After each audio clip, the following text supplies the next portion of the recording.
stylish now.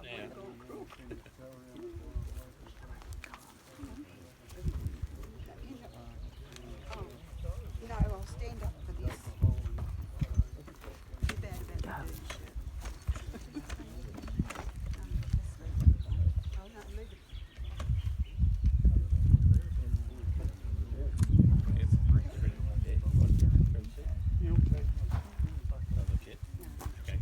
Righto,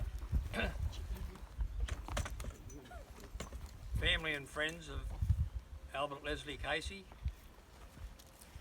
we're here today to remember the good times we had with Bert, the good times he provided for all of us, and we all have our stories, and we share them from time to time, and it's something that we'll always cherish, having one of being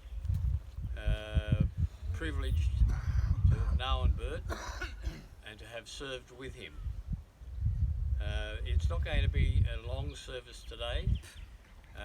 Brevity is going to be the winner, but there are some formal aspects of it, and the first part of it is I'll ask family members that have some recollections that they want to share with us to speak. Alan will speak first, and then Don. I'm not speaking. And Cheryl's not going to speak today for a couple of minutes. So we'll go over to you first of all. I'll just say things. Okay, right. Thanks, Alan. Okay. All right. Isn't it wonderful to see such a good roll-up for such a, well, it was a very sad occasion, but now as 50 years have gone, it hasn't faded the memories of for Bert, not from the day he was born, but it's great to see his comrades come back here. 25 years ago they done the same thing, and as I say, words can't only express the gratitude from our family and what has been done, and I'd very much like to welcome all you fellas to Batlow, and at any time you just want to come through and just give us a ring and see what's going on and things like that. And I was in Melbourne back in I might have year 2000 I think, and I carried Bert's flag with the boys, and that was a very moving tribute as well to the Anzac Day March in Melbourne. But It was a good time. But as I say, you know, Bert's been gone now longer than what we actually knew him when he was alive, and but the memories never fade on what he done, and I know he used to boss me around a hell of a lot. Some of the things he did.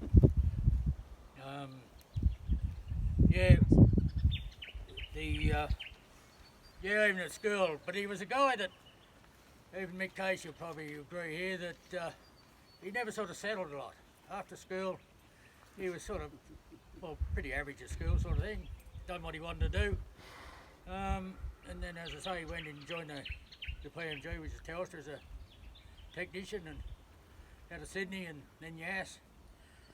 But they come back home and he's got it, he said he wanted to do something. And as I say, Mick over there, apparently we found out he's my second cousin, according to his wife. They stood at the hotel one afternoon, I think it might have been a Saturday afternoon, him and Bert, and they tossed a coin. Heads come down Army, tails come down Navy. And Bert got the head. And Mick is still here today to carry on that. Thanks, Mick. Yeah, anyway, fellas, I'd like to take a gratitude of thanks to the local fellas that knew Bert, that have give up their time and come here today. It's very much appreciated. I can't express it enough. Thanks, fellas, and have a good afternoon and safe trip home. A good night. Thank you, Alan. I can't very capitalise on what Alan just said, because he said everything I was going to say. One thing, when Bert was growing up, he was the sort of guy that he was his own man. He had his own knife and fork at home, his own place, his own chair, and if anyone touched it, look out.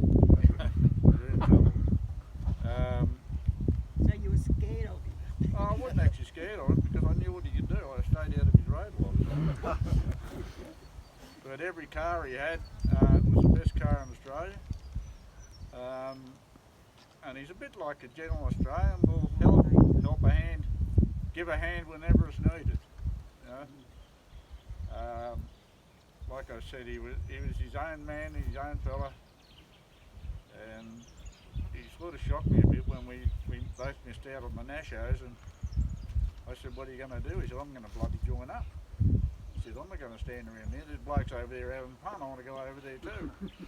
So away he went. Yeah, well, just to finish off, to capitalise on what Alan said, I just cannot believe this is actually happening to a group of people that goes back so far. But again, thank you very much. Yeah, thanks, Alan. Okay, folks, the next part of it, we're going to ask some of Bert's old comrades to their recollections. I'll ask Fred Benedict. Fred was Bert's crew commander on the 22nd of October 1969.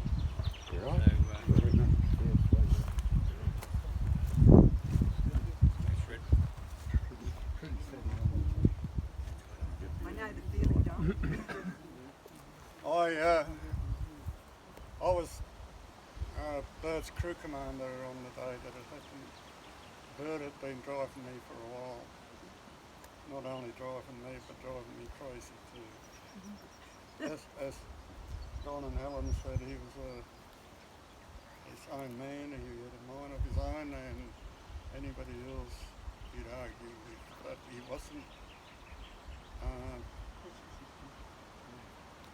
I couldn't fault him as far as his driving was concerned. Fred, And talk louder, sweetheart, please. you want me to yell? I Where's, can hear Yeah. where's Right. Warren? Warren, get over here. Playground. Yeah, we didn't see eye to eye together, Bert and I, but we did get on, and we finished up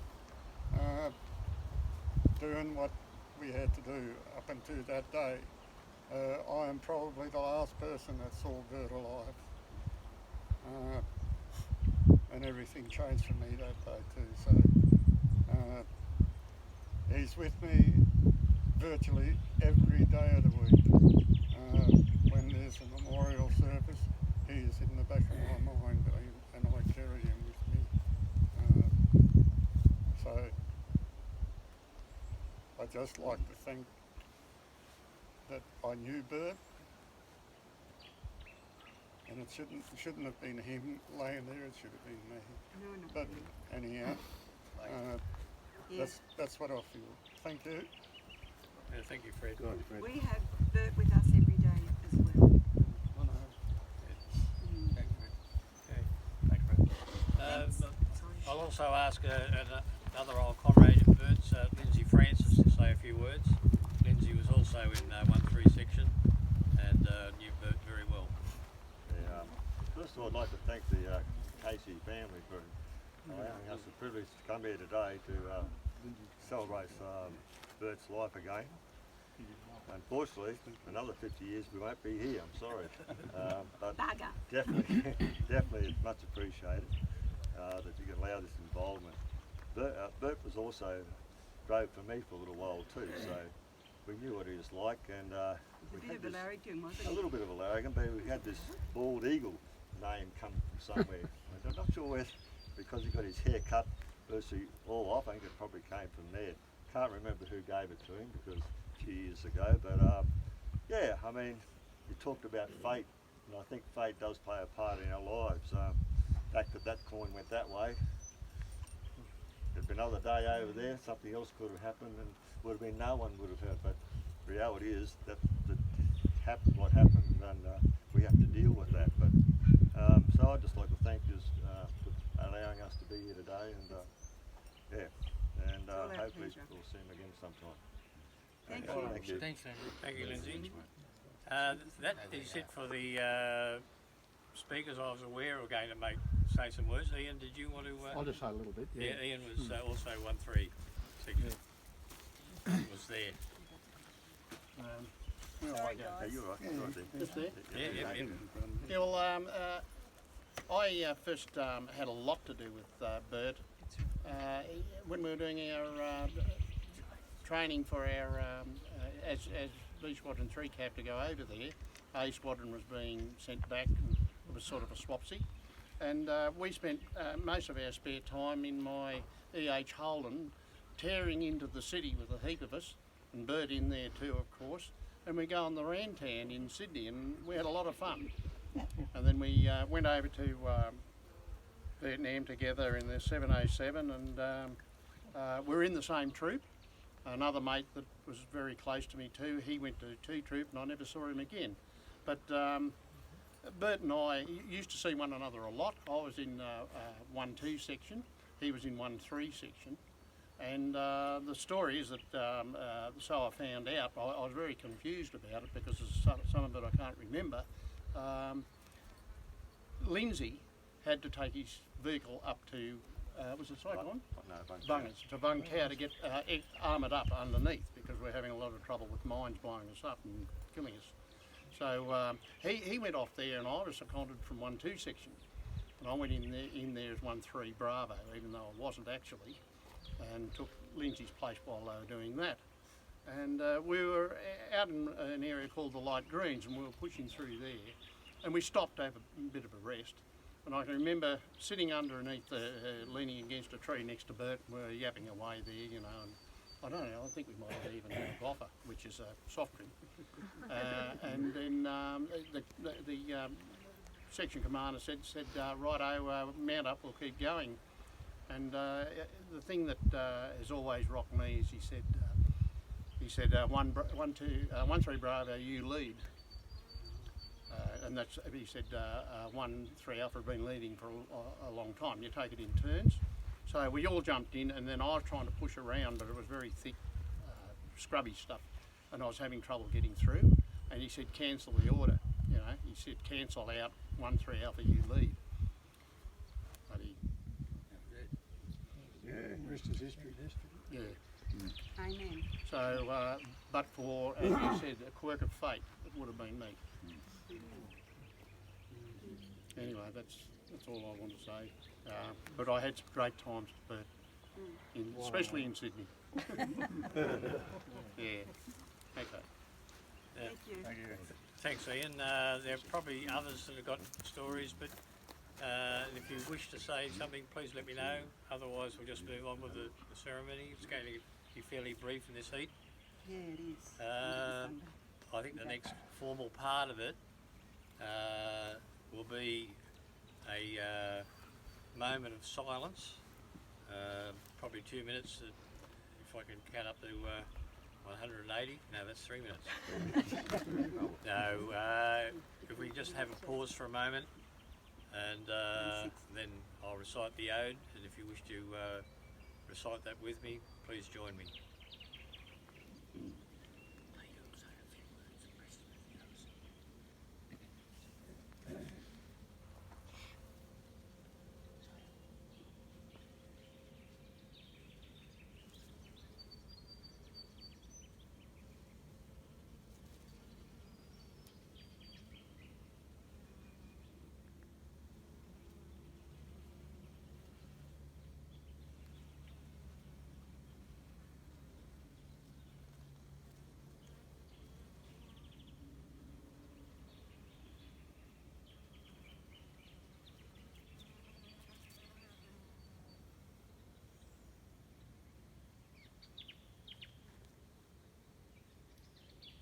Okay, thanks again folks for your participation in this.